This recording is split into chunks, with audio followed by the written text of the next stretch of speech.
আইও দেহি আৰু কি কথা তাই মানে ইমান লেবেল দি কথা কয় ন আৰু ইমান মোচনত কথা কয় আইও পাই লাজ নাই লজ্জা নাই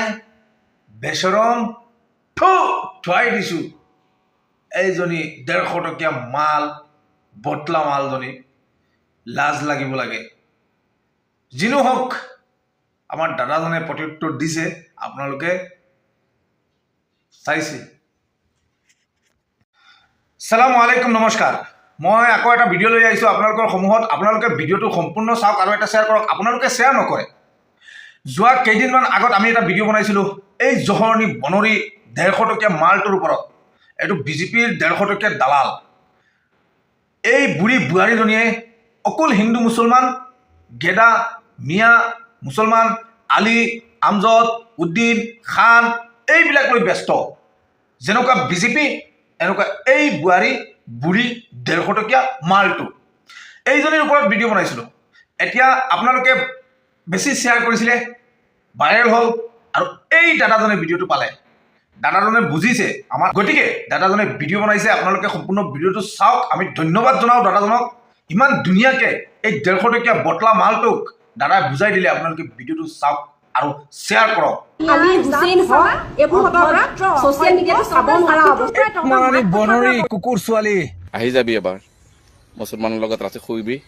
আৰু ছেকেণ্ড দিন পুৰা ভাইৰেল হৈ যাব পুৰা অসমত মানে মই ভাবিবলৈ মানে বাধ্য হৈ গৈছো যে তোৰ মানে বিয়া নোহোৱা আগত চাগে তোৰ প্ৰেম বিলাক মুছলিম মানুহৰ লগত হৈছিলে হন খান এনেকুৱা মানুহৰ লগত সেই সিহঁতৰ লগত হ'ব নেপাই পেলাই তই এতিয়া এনেকুৱা কিছুমান চৈলং বলং বকি আছ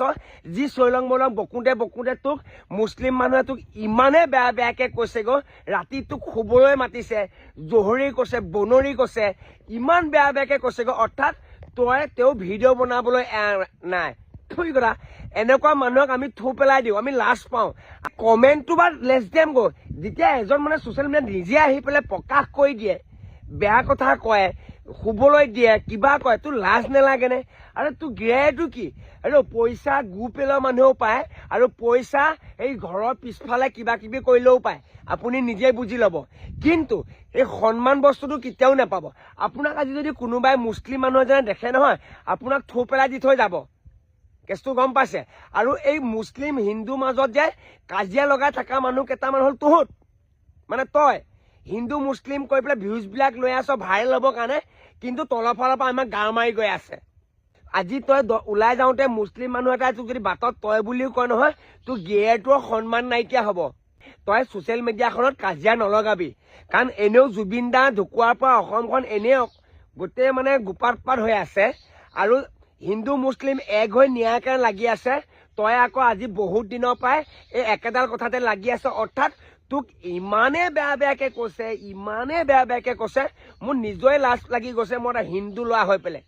কাৰণ এজনী হিন্দু ছোৱালীক এজন মুছলমান মানুহে ইমান অপমান কৰিবলৈ ক'ত সাহস পালে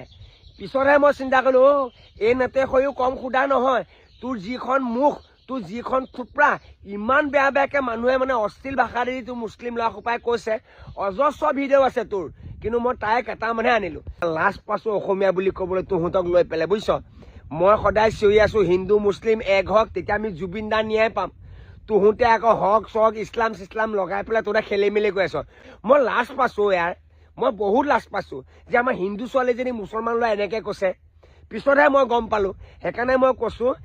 অকণমান তললৈ যা গৈ পেলাই অকণমান তলমুখ কৰ নহবা এই মুখখনৰ কাৰণে কেতিয়াবা তোক বাটে পুধে কোনোবাই অপমান কৰিব আৰু তই নিজে অপদস্থ হবি সেইকাৰণে মই কৈছোঁ ভিডিঅ' বনাই টকা পোৱাকেইটাই মেইন থিং নহয় সন্মানটো আৰু ইজ্জতটো মানে এইবিলাক নাজানো অসমীয়াত ইংলিছ কি কয় অকণমান বাচাই ৰাখ তেতিয়া হয়তো 10টাই চালাম দিব কেছটো গম পাইছ নেপায় মানুহে মানুহক ইমানখিনি গৰিহতা দিব নাপায় হিন্দু হ'লেও মুছলিম হ'লেও সিহঁত চব মানুহেই আমি মিলি পেলাই অসমখন কেনেকৈ আগবঢ়াম সেইটো চিন্তা কৰ আৰু তোৰ নিচিনা মানুহ অৱশ্যে তোৰ বেছি দিন নাই কাৰণ হিন্দু মুছলিমৰ পৰা বহুতৰ পৰা তই খাও পাছ আৰু তই বেছি দিন জীয়াই চাগে নাথাকিবও আৰু মই কিন্তু খাও নিদিওঁ তই জীয়াই থাক তোৰ এখন সংসাৰ আছে ল'ৰা ছোৱালী আছে কিন্তু এনেকুৱা অসভ্যালি কৰি থাকিলে হয়তো ভগৱানে সহ্য কেতিয়াও নকৰিব